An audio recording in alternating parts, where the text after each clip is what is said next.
Sejam muito bem-vindos ao curso Pesquisa Eleitoral na Prática.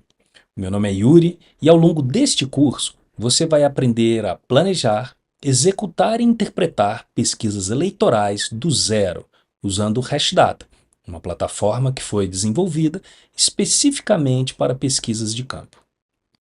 O curso está dividido em 4 módulos. No primeiro, você vai entender o que é uma pesquisa quantitativa e como planejar uma do zero. No segundo, como montar um questionário corretamente. No terceiro, como calcular e distribuir a amostra. E no quarto, como ler e apresentar os resultados com responsabilidade. Esse primeiro vídeo é o mais importante do curso. Não é porque é o mais técnico, mas porque é aqui que você vai entender para que tudo isso serve. E sem essa clareza, os módulos seguintes fazem muito menos sentido. Antes de tudo, é muito importante nivelarmos o assunto que será abordado. Aqui nos ocuparemos com as pesquisas quantitativas. Isto porque há diversos tipos de pesquisas e o nosso foco será em um tipo específico, as quantitativas. Grosso modo, a pesquisa quantitativa é um método de coleta de dados que transforma opiniões em números. Em vez de perguntar a uma pessoa, por exemplo, por que ela prefere determinado candidato, a pesquisa quantitativa pergunta a centenas de pessoas em quem elas votariam e organiza as respostas em percentuais. O resultado é uma fotografia estatística do eleitorado. Com ela, é possível dizer, por exemplo, que 42% dos eleitores do município pretendem votar no candidato A, ou que 31% rejeitam o candidato B, ou ainda que 58% avaliam negativamente a gestão atual. Para exemplificarmos, pense numa pesquisa de satisfação de um restaurante. Em vez de perguntar longamente a cada cliente o que achou, o dono entrega um formulário com notas de 1 a 5 para avaliação do atendimento, da limpeza e para a qualidade das refeições. No final, ele sabe que 78% aprovam a comida, mas apenas 43% aprovam o atendimento. Isso é pesquisa quantitativa. Perguntas padronizadas, muitas respostas, resultado em números, quantidade. Daí o nome quantitativa. A pesquisa eleitoral funciona da mesma forma. O produto avaliado é o candidato. O eleitorado é quem responde. Ela é diferente da pesquisa qualitativa, que trabalha com grupos menores e perguntas abertas, espontâneas, buscando entender o porquê, a motivação, a linguagem e a emoção dos eleitores. As duas se complementam, mas neste curso o foco será a quantitativa. Na prática, uma pesquisa eleitoral quantitativa é executada por entrevistadores que aplicam um questionário padronizado a eleitores do município. Esse questionário pode ser aplicado de 2 formas principais. A primeira é a porta a porta. O entrevistador vai até a residência do eleitor aplicar o questionário, presencialmente, e registra as respostas no Hashdata. Por telefone, o entrevistador liga para os eleitores selecionados, conduz a entrevista e anota as respostas diretamente na plataforma. O importante é que todos os entrevistados respondam exatamente as mesmas perguntas, na mesma sequência. É isso que garante que os resultados possam ser somados e transformados em percentuais confiáveis. Imagine uma pesquisa numa cidade de 40 mil eleitores. 8 entrevistadores saem simultaneamente para bairros diferentes. Cada um aplica 50 questionários ao longo do dia todo, totalizando 400 entrevistas. Todos usam o mesmo formulário no Hashdata, com as mesmas perguntas e na mesma ordem. Ao final do dia, todos os dados estarão consolidados automaticamente na plataforma, prontos para análise, mesmo que as coletas tenham sido realizadas offline. Agora que você sabe o que é e como é feita, precisa entender o que a pesquisa quantitativa eleitoral é capaz de medir. Ela entrega 6 indicadores centrais. Cada um responde uma pergunta estratégica diferente dentro da campanha. O primeiro é a intenção de voto, que pode ser espontânea ou estimulada. Ela define o cenário eleitoral atual, quem está na disputa, quem está fora e qual é o tamanho de cada candidato naquele momento. O segundo é a rejeição. A rejeição pelo candidato, que é um dos indicadores mais subestimados e mais estratégicos, pois ele revela o teto de cada candidatura, ou seja, a parcela do eleitorado que provavelmente nunca será conquistada, independentemente do investimento em campanha. O terceiro é a aprovação e rejeição da gestão atual. Ele mede o humor do eleitorado em relação ao governo. Alta aprovação beneficia candidatos da situação. Baixa aprovação abre espaço para narrativas de mudança. O quarto é o sentimento de continuidade ou ruptura. Ele indica se o eleitorado quer manter o que está ou quer mudar. É um dos insumos mais diretos para a escolha da linha narrativa da campanha. Por exemplo, lançar uma campanha de esperança num eleitorado que está indignado provavelmente produzirá indiferença. Portanto, este indicador evita esse erro. O quinto é o teto de voto do candidato, o limite máximo de eleitores que ele pode alcançar considerando as resistências existentes. Com base nele, a campanha decide se o foco deve ser consolidar a base ou expandir para novos segmentos. E o sexto são os dados por subgrupos. Cruzamentos por região, sexo, faixa etária, escolaridade revelam onde cada candidato tem força, onde está fraco e onde existem oportunidades de crescimento. Saber o que a pesquisa mede é importante, mas saber o que faz uma pesquisa ser confiável é igualmente importante. Uma pesquisa quantitativa eleitoral é considerada tecnicamente sólida quando reúne três condições fundamentais. A primeira é a amostra representativa. Os entrevistados precisam refletir o perfil real do eleitorado do município, distribuídos pelo território, com proporção correta de homens e mulheres, jovens e idosos. Uma pesquisa feita só no centro da cidade não representa o município inteiro. A segunda é o questionário bem estruturado. As perguntas precisam estar na sequência correta, sem induzir respostas e sem criar confusão entre os indicadores. Vamos falar em detalhes sobre isso no módulo 2. A terceira é a coleta supervisionada. As entrevistas precisam ter sido de fato realizadas com eleitores reais e os dados precisam ter sido registrados corretamente.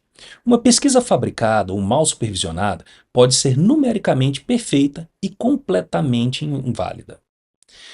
Agora que você entende o que é a pesquisa, o que ela mede e o que a torna confiável, chegamos na parte mais prática deste primeiro módulo: como planejar uma pesquisa eleitoral. E aqui vai o ensinamento mais importante deste curso inteiro. Pesquisa começa com objetivo, não com formulário, não com cálculo de amostra, não com saída para campo. Sem objetivo claro, o questionário cresce sem foco. Começa colocando uma pergunta, depois outra, depois mais uma, e no final tem-se um formulário com 30 perguntas que demora 20 minutos para responder, produz dados que não se conectam e não orientam nenhuma decisão. Antes de abrir o Hashdata, 3 perguntas precisam estar respondidas, e isto é muito importante. A primeira: o que queremos descobrir com esta pesquisa? Parece óbvio, mas não é. Existe uma grande diferença entre fazer uma pesquisa para entender o cenário geral e fazer uma pesquisa para medir a rejeição de um candidato específico, por exemplo. O objetivo define quais perguntas entram no questionário e quais ficam de fora. A segunda: que decisão estratégica esta pesquisa vai embasar? Uma pesquisa que vai ajudar a decidir se vale ou não lançar uma candidatura precisa de indicadores diferentes de uma pesquisa que vai orientar a distribuição do orçamento de campanha por região, por exemplo. A decisão que será tomada com base nos dados define o que precisa ser medido. E a terceira: em que momento do processo eleitoral ela se encaixa? Uma pesquisa diagnóstico inicial, feita 6 meses antes da eleição, por exemplo, tem objetivos completamente diferentes de uma pesquisa de acompanhamento feita durante a campanha. E uma pesquisa de véspera, feita 3 ou 4 semanas antes do dia da eleição, tem objetivos diferentes das duas anteriores. Definido o objetivo, o segundo passo do planejamento é entender o contexto do município antes de qualquer cálculo. Isso pode parecer óbvio, mas é um dos erros mais comuns. Aplicar a mesma metodologia em qualquer município, independentemente do contexto, não funciona. Prestem bastante atenção nisso. Pense em dois municípios. O primeiro tem 12 mil eleitores, uma zona rural que representa 35% do eleitorado, três distritos com dinâmica política própria e lideranças locais que controlam blocos inteiros de votos. O segundo tem 150 mil eleitores, disputa urbana fragmentada, 10 candidatos no radar e o eleitorado distribuído em bairros com perfis sociodemográficos muito diferentes. A amostra de um não é a amostra do outro. A distribuição de campo não é a mesma. Os cuidados metodológicos não são os mesmos. Antes de definir quantas entrevistas fazer ou distribuí-las, você precisa conhecer o território. 7 informações são essenciais antes de começar. Primeiro, o tamanho do eleitorado. Essa informação está disponível no site do TSE e é o ponto de partida para o cálculo da amostra. O cálculo da amostra você pode fazer no nosso site, no eleições.hashdata.com.br. O segundo, a existência e o peso da zona rural. Em muitos municípios do interior, a zona rural representa 20, 30 ou até 40% do eleitorado. Se você ignorar esse público, sua pesquisa vai refletir apenas o comportamento eleitoral da sede. Terceiro, a presença de distritos ou regiões com dinâmicas políticas próprias. Alguns distritos votam de forma muito diferente da sede. Isso precisa estar mapeado antes de definir como distribuir as entrevistas. Quarto, a força de lideranças locais e redes de proximidade. Em cidades pequenas, o voto de um líder comunitário, de um pastor ou de um empregado local pode representar dezenas ou centenas de eleitores. Isso não aparece diretamente na pesquisa quantitativa, mas precisa ser considerado na leitura dos resultados. Quinto, o histórico das últimas eleições municipais. Como foi a disputa na última eleição? Houve segundo turno? Qual foi a margem de vitória? Esse histórico dá referência para interpretar os dados da pesquisa. Sexto, a quantidade de pré-candidatos identificados. Uma disputa com 2 nomes fortes é diferente de uma disputa com 6 candidatos viáveis. O número de candidatos afeta a estrutura do questionário e a leitura dos percentuais de intenção de voto. Sétimo, a situação e a aprovação da gestão atual. Saber se o gestor atual tem aprovação alta ou baixa antes da pesquisa é importante para contextualizar os resultados quando eles chegarem. Com o objetivo definido e o município mapeado, você tem o que precisa para começar a planejar a pesquisa de fato. E aqui é muito importante entender que pesquisa eleitoral não é um ato isolado, é um processo com etapas. Cada etapa alimenta a seguinte. Pular qualquer uma gera um problema que não tem como ser corrigido depois que os dados foram coletados. A primeira etapa é definir o objetivo. Já falamos sobre isso. É sempre o ponto de partida, definição de objetivos.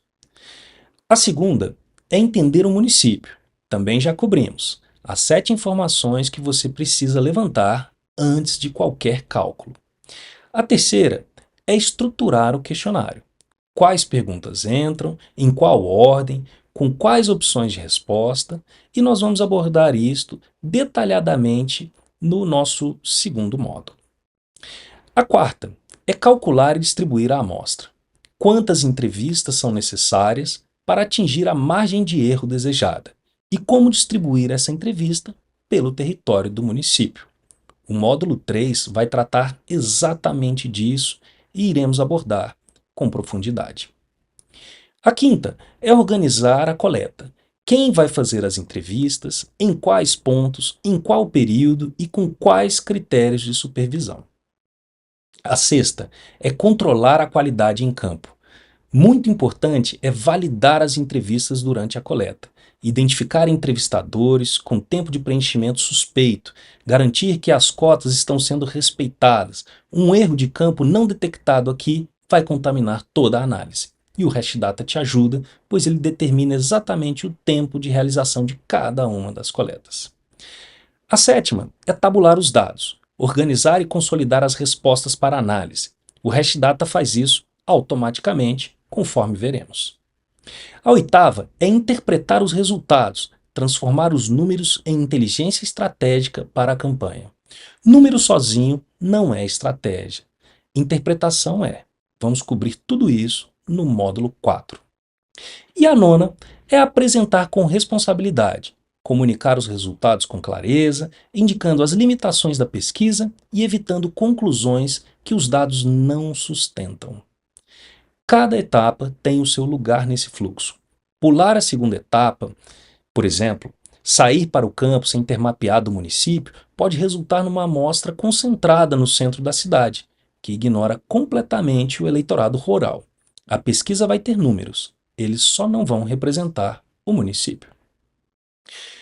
Bem, estamos chegando ao fim e para recapitular o que vimos nesta aula. Pesquisa quantitativa é um método que transforma opiniões em números. Responde quanto e não por quê, e pode ser feita porta a porta ou por telefone, registrando tudo no Hashdata. Ela entrega 6 indicadores: intenção de voto, rejeição, aprovação da gestão, sentimento de continuidade ou ruptura, teto de voto e dados por subgrupo. É importante notar que uma boa pesquisa depende de 3 condições: amostra representativa, questionário bem estruturado e coleta supervisionada. E o planejamento? Ele começa com 3 perguntas fundamentais: o que queremos descobrir, que decisão essa pesquisa vai embasar e em que momento eleitoral ela se encaixa. Antes de responder essas perguntas, você precisa conhecer o município. E antes de sair para o campo, você precisa respeitar o fluxo completo das 9 etapas. Nos próximos módulos, você vai aprender a estruturar o questionário correto, calcular e distribuir a amostra e interpretar os resultados. Tudo detalhadamente abordado dentro do Hashdata. Vejo você na próxima aula.